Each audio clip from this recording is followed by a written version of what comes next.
So if you guys play in your own custom world, today guys I bring you an updated video in regards to the best settings you can indeed use in your own custom world to make the game much more fun for you. Now we'll go through what these settings do. You can adjust them to your own liking. If you don't want the game too easy, that's completely up to you, but I'll show you exactly what you can indeed do here. So if you do enjoy the video, leaving a like really helps me out, and if you like what you see and want to see more, make sure you're subscribing. So again, if you're playing in your own custom world, you can actually edit your custom world settings. Now it's amazing how many people I see on like Facebook in the groups that I'm in that have no idea they can actually edit your custom world settings, which is bizarre to me, but hey, again, so yeah, start the game, come to your custom world, click on it, and then at the bottom of the screen you can see it says there change world settings. Boom, click on that. Then guys, come to custom settings, just like so, bada boom. In here guys, there's a whole host of different things you can indeed do and use. So yeah, I'll show you exactly what I'm indeed doing, but hey, you adjust these to your own liking. So I guys have my daytime speed at a minimum, meaning my days last super long. So this is at a 0.1. This is how you want it. If you want your days to go quicker, you put this up. Well hey, a 0.1 means your days and that sunshine will last much longer. And when it comes to pals at your base, pals breeding, they'll obviously breed more, they'll work more before they take that quick nap. Now if you want your night time to be just as slow, put it down to a 0.1. It'll still be quicker than daytime. I think it's like double, but it'll be still slow. But if you want your night time to be fast like I do, unless I'm going out and looking for pals they can only find at night, I put my nighttime speed up to a 5. It means in my game when I'm playing, nighttime probably lasts about a minute or so, if that. So yeah, do what you gotta do there. Okay, so here we have autosave interval. Now I put this on 1 minute. You can put it on 30 seconds, but I think 1 minute is good. Now this is probably something you should be indeed doing. I don't know if a minute's too much for you. 5 minutes is okay, but a lot of the time, especially on console, this game will indeed crash. But if the game's created an autosave for you, it means that if your game doesn't need crash, it means you ain't going to lose much the shorter this is indeed. So 30 seconds to a minute should be good. I play on PC, don't really have that many crashes, touch wood, but hey, do what you gotta do there. XP rate, so this is the rate in which you will earn XP for yourself, for your pals, and so forth. Now I can't remember what these are standard, what these were default, these values. I put mine up to a 20 just because I played the game when it first came out. I never changed any of these settings, and then as time went on I just wanted to do more things like breeding, building, catching pals. I play on my own, I don't play on multiplayer or anything like that. I thought, you know what, I'm just going to put it on 20 just because I want my things to level up super quickly, just so I can try things out, test things out and things of that nature. So yeah, 20 for me, but you do what you gotta do here. Pal capture rate, I put this on a 2, so you know when you throw your sphere at a pal and just that ping, ping, ping, it's like 3 bars that fill up quickly. This just makes it quicker. I don't think it helps in regards to capturing pals, I just think it just goes quicker. I'm not too sure, it isn't something I've tested. It probably does help, to be honest, but hey, I still have many pals, the little bastards jumping out of that sphere. So yeah, I have this on 2. So pal appearance rate, note affects game performance. So I have this on 3. What this means guys is if you've got this on 1, I think, which is at standard, if you're flying across the map and you see a group of pals, say there's 3 there, if you put this on 3, instead of there being 3 pals there, there'll be 9 pals there. This basically triples it. So if there's 1 pal there, there'll be 3. A lot like if you go and fight Jet Dragon or Frost Stallion, there'll be 3 of them there if you have this on 3. So yeah, keep that in mind. For me on PC, it doesn't really affect game performance, not that I've noticed, but yeah, this is still a great setting if you want to go out and catch mass pals. So yeah, Okay, so damage from Pals Multiplier, I put this down to, depends what I'm doing to be honest. If I'm testing new things out, I'll put this on standard, but other than that guys, because again like I said, I only play this game to breed and build at the minute, I have it on a 0.1. It means Pals in the wild don't do much damage to me. Then guys, we have damage to Pals Multiplier. I put this on a 5 just because I wear that Mercy ring. I'm capturing Pals anyway. Don't like creating ammo and wasting my resources, so the more damage I can do to Pals before I capture them, the better. Having it on a 5, obviously 5 times multiplier, do what you gotta do. Hunger depletion rate, or power hunger depletion rate. I have this on, I don't know why that's 0.4. I have this and stamina on a 0.1. Now I started out playing Jet Dragon as my first major pal in regards to flying. Jet Dragon's got the worst stamina in the game. That's actually what made me change this. I probably wouldn't have changed this other than because of Jet Dragon. But yeah, this will just mean guys, your pal will lose that stamina much slower, and again the pal's hunger will be dropped to much slower, which is pretty cool too. And I think this may I don't know if this works for base working pals. I guess it would. It just means that your pals will take less breaks if they're working pals at your base, which is a good thing.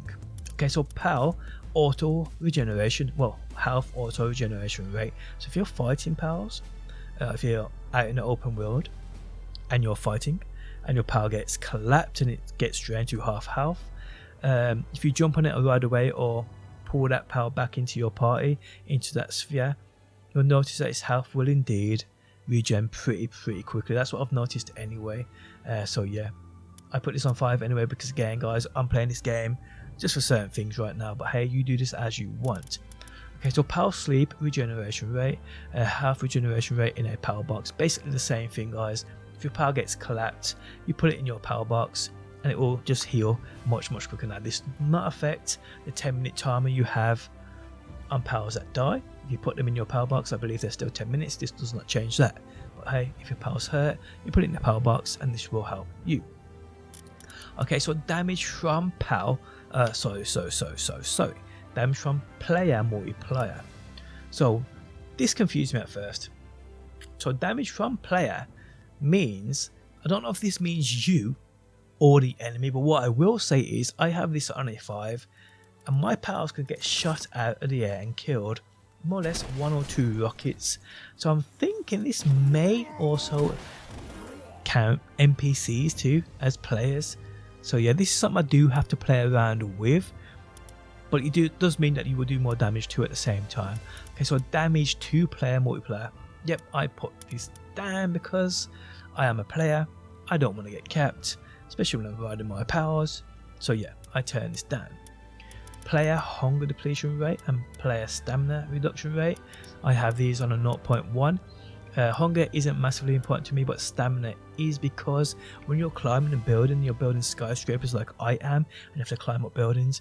The worst thing in the world is when you're building and your stamina runs out and you don't clock it and you fall to your death. Having this on a 0.1 means it slows down much, well, it comes down much slower when you can climb and build for longer. Player auto health regeneration rate, again 5, that's what we like to see. Regen the health much quicker. Player sleep health regeneration rate, I don't know if I've even changed that. I mean, I can't remember the last time I slept in this game, but yeah, obviously if you want to heal health much quicker via sleeping, put this up. Damage to structure multiplier. Now if you play in your own world and you got your raids on, or if you just don't want your base getting absolutely clapped, put this down. Also guys, the one underneath it is structure deterioration rate. This means if you put this on a 0, it means bases that you build outside of a power box will not crumble over time. So if you turn this to a 0, because I've got probably 40 bases and buildings I've built across the map, things I do eventually want to go back to, obviously when I get bored. I got a treehouse on the Fabric Island, I've got pyramids all over the map, but I actually ain't got power boxes in them, so naturally my bases I can travel to. But it's good to know, because this is on 0, I can go back to them at any time and have a fully working and solid base. So yeah, put this on 0 guys if you do not want your base to basically crumble outside of that power box proximity. Okay, so a maximum number of dropped items in the world. So this is 3,000, I believe, as standard. Maybe a little bit less than, I can't remember. What this means, guys, is items dropped on the floor. Whether you're farming stuff, dropping stuff, things of that nature, you can have up to 3,000 on the floor before they start to despawn. Now, I did actually figure this out, because what I did was I made a massive castle probably about a year ago now, and it was absolutely humongous, guys. It had 3 bases in it, all lined up, and then what I did was, and it was built up probably about 10 floors up as well. It had storage containers in it full of stuff, and I decided to, instead of just going around breaking things one by one and picking up all the stuff out the chest, I decided to break the foundations. And what happened was everything stayed floating. So all the stuff I broke, all the brick and all that shit, had stayed floating, which was doing my absolute head in. I come to my custom world settings, I put this down to like 20, and I come back in and I noticed all the shit I didn't want floating there had disappeared, which was absolutely great for me. So yeah, that's what that does, guys. So yeah, just keep that in mind. I've got mine on 3,000. Gatherable items multiplier. So if you're out in the open world, you're farming rocks, or even in your base, if you're farming rocks, trees, stone, or whatever, guys, this means you'll get more of it, 3 times it, I'm guessing here. So yeah, pretty cool. Gatherable items health multiplier and gatherable item respawn interval. So the health multiplier, I think this may mean that it takes more of a beating. Now, I initially tried this out thinking, if I turn this down and turn that one up, does it mean I can farm it for longer because it's got more health? That's actually something I meant to test about a year ago. I can't remember actually. It's probably something I will test, but right now, and mine seems like I do farm a lot from certain things out in the open world, so I'm just keeping it like that. Now, gatherable items respawn interval means if this is on a slow 0.5, I don't know if this means it spawns quicker or slower. Now, I've tried this out, and for me it still seems like 1 day in game means that they respawn. So I don't know if 0.5 is as quick or is 3 as quick. I can't really make that one out. I'm sure one of you guys can help me out down below in the comments section, but because most things now can farm at my base, it's not something I really care that much about. Okay, so dropped items multiplier. So this, I'm guessing, is things like when you're farming powers and things of that nature, they will drop certain items. Obviously certain powers in this game, when you take them out or even capture them, they will indeed gift you rewards and certain things.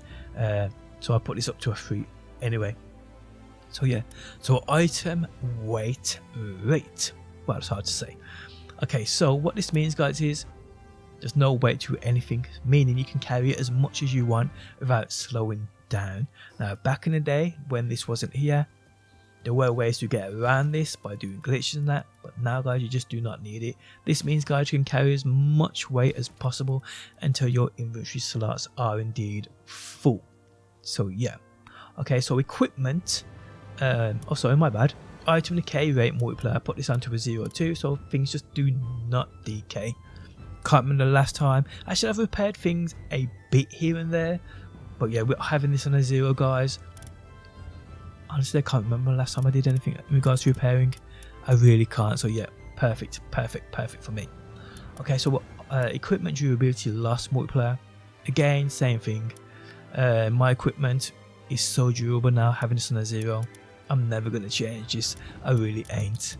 Okay, so meteorite and supply drops interval. Now, what this means, guys, is this is minutes, I do indeed believe. So if you put this on a 1, it means every single minute there will be a supply drop dropping down or a meteorite dropping down. Now, the good thing about this, guys, is if you go down to the Theri island and you find a spot where a meteor drops, if you clear that spot, if you clear that meteor, take out all the NPCs and the powers that spawn in with a meteor, within 1 minute another supply drop or meteor will fall on that exact same spot. Now, if you say supply drop on the Theri island, every time you open that chest, every time you open that supply drop, it will indeed have an applied technique book in it, meaning you can use this setting here to go down to the Theri island and farm those supply drops and get a book every single time. It's a great option. But if you get annoyed by the constant sound of meteors and things of that nature, you can put this up to whatever you want, but I believe a 1 equals a 1 minute. So yeah, do what you gotta do there. Okay, so basically guys, the time to incubate massive eggs. Other eggs also require time to incubate. Put this on a 0 guys. It means if you've got an egg incubator, as soon as you put that egg into it, it will be ready for you to hatch. You haven't got to worry about temperatures, things of that nature. It's just perfect for breeders. You just want to get a jiffy with getting the best pals in the game without having to wait around for time, etc, etc. Enable raid events. I have this off because I hate my base being raided and destroyed and things of that nature. I mean, I put this off ages ago. I could probably put it back on now. My base is indestructible, but either or, I turn this off. But if you do like raids, because at the end of the day, when it comes to raiding, you do get rewards from them, taking out the NPCs and the pals and things of that nature. So it might be something you want on, but hey, I have mine off. Enable predator pals. This is great to get those predator cores on your map. Keep this one on guys, because they are very important. So yeah. Okay, so death penalty, you can have this on no drops. You can have it on drop all items except equipment, drop all items, and pad on team. I have this on a no drops whatsoever because I don't want to lose nothing. But hey, if you want to play the game a bit of hardcore, you can do what you gotta do there, but no drops is definitely best for me. Maximum number of guild members, that is completely up to you, how many people you want in your guild. I mean, mine's 4, even though I play by myself. Maximum number of bases for each guild, put this on a 10. This means guys, you can have 10 bases on your game, on your map, which is cool. Hopefully in the future they adjust this so I can have like 20 or 30, because I will build a base on every single part, every corner of the map. I really would. But yeah, 10 is the maximum we have so far. Okay, so maximum number of work pals at your base. You can have, I think it starts, does it start default, is it 15 or 20? Or could it be 30? I don't know, but I have mine on 50 now. I was going up slowly, but now I'm at 50. Now I've made my skyscraper with like 30 floors in it, each floor dedicated to doing a certain thing. I need the pals, but what I will say is this does indeed affect processing. It makes the game lag a bit. Even on my hardcore PC, it still indeed lags. So yeah, do what you gotta do with that, but just obviously be cautious of it. Maximum number of structures per base, absolutely no limit whatsoever for me, because I like to make the biggest and best bases. I really do, but you can limit this to whatever you want. I mean, I don't know why you'd limit that, but hey. And then guys, we have a few other things down here which I wouldn't recommend you messing around with, especially if you've already started your own custom world. I wouldn't mess around with any of these. Enable fast travel, keep that on. Restrict fast travel to bases only, turn that off. These should be off anyway. And then you want to leave these two on too, because they're all about the global power box and things of that nature. Yeah, make sure those are on. People do not mess around with them. And those guys are the settings I use in my own custom world. So yeah, do what you gotta do there guys. Make the most of it, because again, they can make the game much more fun for you, as they have done for me. Guys, if you enjoyed the video, leaving a like really helps out. If you like what you see and want to see more, be sure to subscribe, and hopefully guys, I will see you on that next one.